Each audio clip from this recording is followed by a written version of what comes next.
I love building ponds. The 2 ponds I've built so far were for fish, but today I'm going to be building a simple, small wildlife pond for all the critters that live on my property. But you're not here for a long intro, you're here for a pond build, so let's get right into it.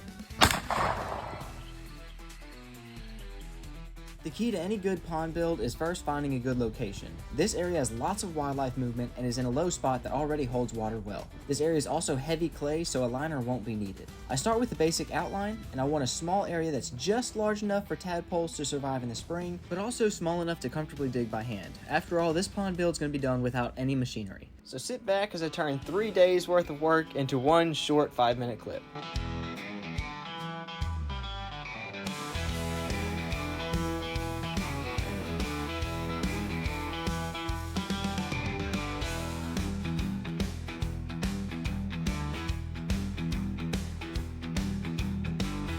Island's starting to dig around it. The hole outside, trench dug. It is hot. I'm gonna go ahead and take some water, get a break. Probably been at it about 45 minutes and we're making some progress. So I think I could probably get at least half the digging done today. And then maybe the rest of it tomorrow. We'll see.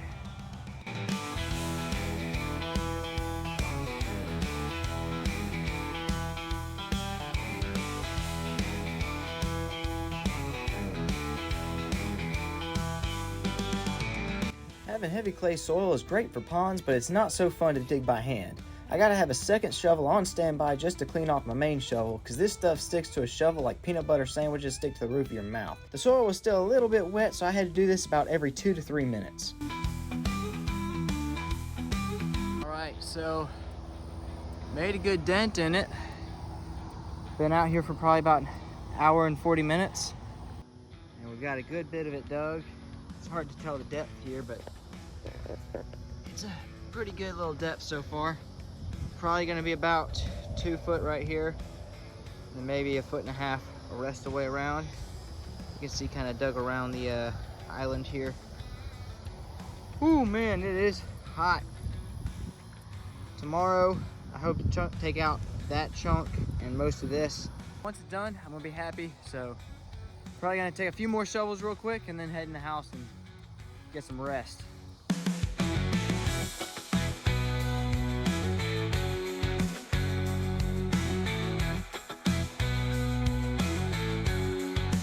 As I was digging over here, I found a crawfish hole and it's still holding water at that level. Now, it hadn't rained in a good little while, so I think with all this dug out and solidified on the bottom, the water level should be pretty stable. Well, a few more shovels turned up into digging the rest of it. So I've got the basic shape dug. I'm gonna throw all these clumps out and stomp down the inside of it, and then it'll be ready to start kind of carving out the features, I guess. All right, well, day 1, dug most of it. My hands hurt, I'm tired and sweaty. I'll be back tomorrow to finish up the rest of it. All right, we got a light sprinkle today, but we've got a storm coming. You can see the clouds are real dark, so I'm gonna go ahead and finish digging this out and kind of make sure the bottom is lined up how I want it. When I started this build, we had a hurricane barreling its way towards our house. We were expecting massive rainfall and probably a category 3 or 4 hurricane directly on top of us. So I wanted to finish this pond so that the hurricane could fill it up, and I decided to go a bit on the shallower side to save time, but later on I'll add some more depth.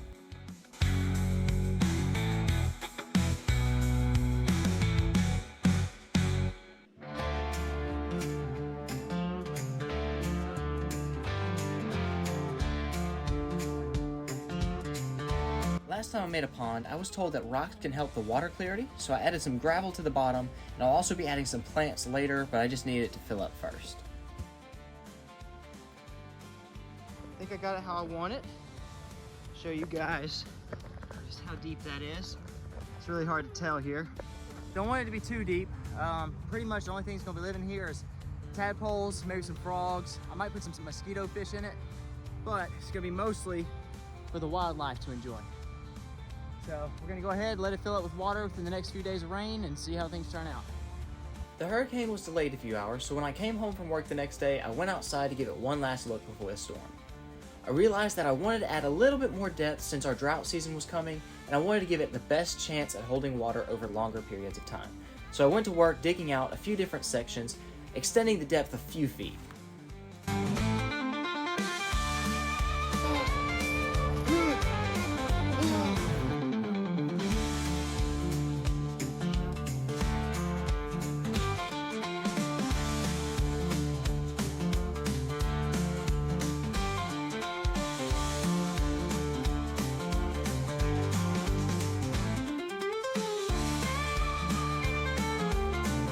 My biggest regret for my backyard pond build was leaving the island too big, so for this pond build, I decided to go with a much smaller island. This will give just enough space for frogs to sit on while also giving the pond much more depth and volume.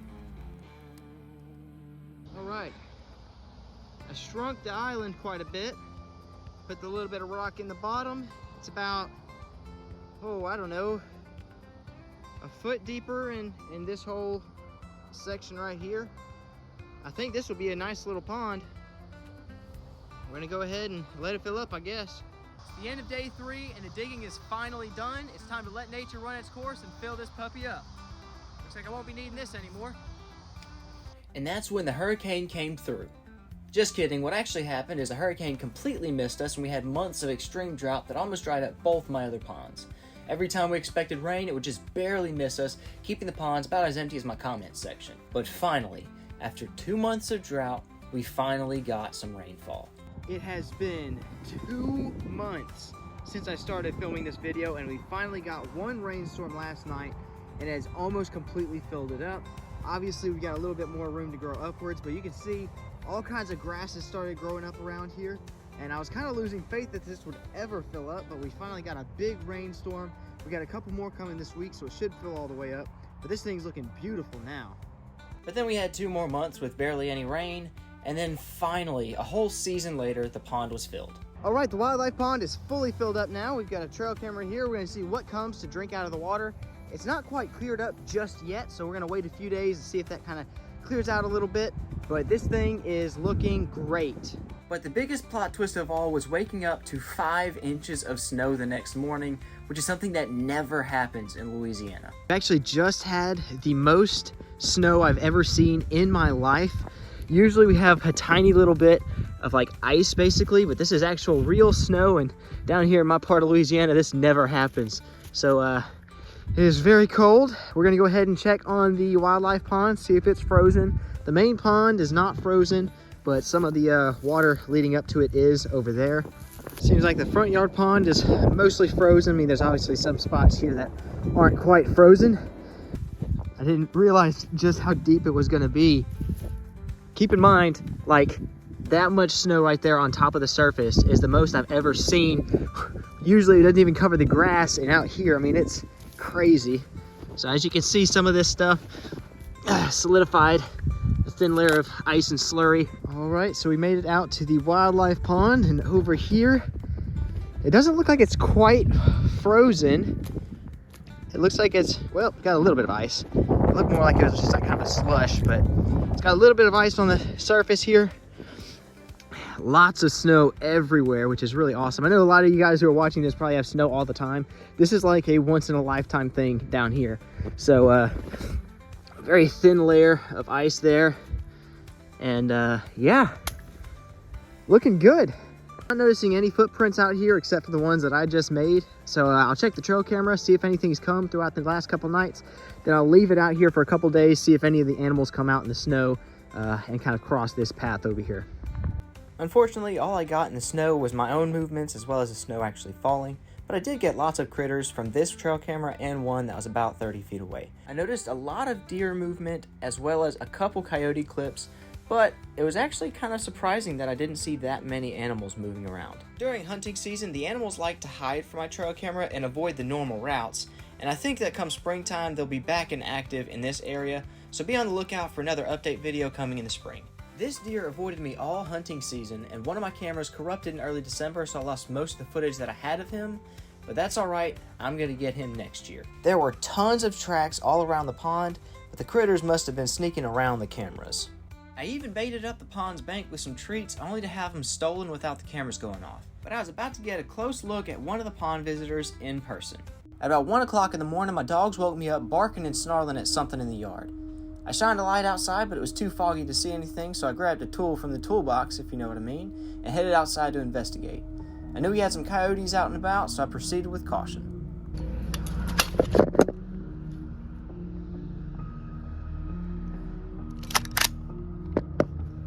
What the crap was that?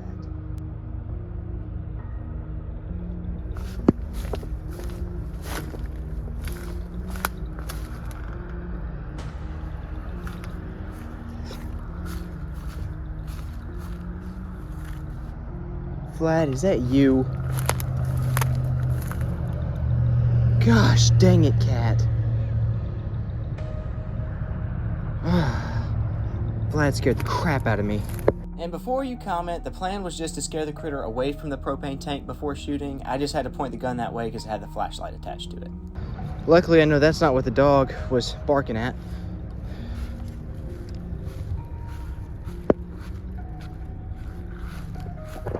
I can't see crap.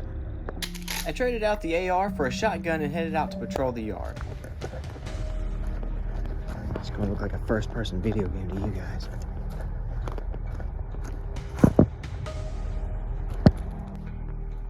I really can't see hardly anything. We're going to check this trail camera, see if something might have passed through here. Is that a frog? I think it is. All right, looks like the first little animal at the wildlife pond is this little frog. I'm actually out here tonight. Had my shotgun with me. Dogs went nuts like something was out here in the yard. And so I came out to investigate and then stopped by the pond. Oh, it disappeared. I mean, it is super foggy, kind of creepy out here tonight. Got my shotgun with the laser. That way I wouldn't need to aim if I see something. But I think it's good. Whatever it was is gone now. So we'll check the trail camera, see what happened. And as it would seem, my intuition was correct. There was a coyote that moved through here. I didn't get a video of him on the trail camera, but I found lots of fresh tracks out in the yard that weren't there before. He must have heard about my roadkill gumbo video and decided to turn tail before I turned him into supper. But spring is coming, and with that, so are the birds, frogs, lizards, and snakes. Spring's also when the animals start to use my yard as a main road, so I'll post update videos as the year goes on. I'd like to add some plants and maybe a birdhouse or other decorations around the pond, so if you guys have any suggestions, I'd love to hear them. Don't forget to hit the like button on your way out, and subscribe if you're new to the channel. The Toxin family always has room for one more member. If you'd like to see some other pond builds, check out the playlist up on your screen right now, and as always, Toxin family, Jesus loves you, I love you, and have a great day.